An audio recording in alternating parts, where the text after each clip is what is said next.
গ্রাম বাংলার জীবন কতই না সুখের, কতই না শান্তির।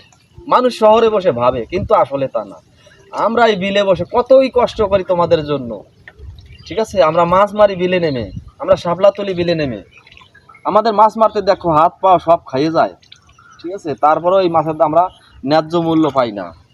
আমরা যদি সত্যিকার অর্থে এই বিল থেকে আমরা যেগুলো জিনিস আমরা তুলি ন্যায্য মূল্য যদি পেতাম না, আমরা অনেক ভালো থাকতাম। আমরা সারাদিন রোদ্রের ভেতর কষ্ট করি, সারাদিন ঘামি, আবার বৃষ্টি আসলেও আমাদের বাড়ি যাওয়ার কায়দা নাই, এই বিলেই আমাদের থাকতে পড়ে। কারণ আমরা যে কৃষক, আমরা যে জেলে, আমাদের মূল্য সবাই মুখে মুখে দেয়, কিন্তু বাস্তবে কেউ দেয় না। দেখবে কি, শহরে যদি যাই আমাদের চলাফেরা দেখে বলবো তো গ্রামের ভূত এসেছে, কিন্তু গ্রামে থাকাটা অনেক কষ্টের, সংগ্রামের সাথে বাঁচতে হয়। ইচ্ছা করলেই কোনো কিছু করা যায় না। এই জল, এই ঘাস, এইগুলোই আমাদের বন্ধু, প্রকৃত বন্ধু। এছাড়া আমাদের বন্ধু আর নাই। এই ঘাস আমাদের সঙ্গে কথা বলে, এই জল আমাদের সঙ্গে কথা বলে, এই কচুরিপানা আমাদের সঙ্গে কথা বলে। এগুলো নিয়েই আমাদের বাঁচতে হয়।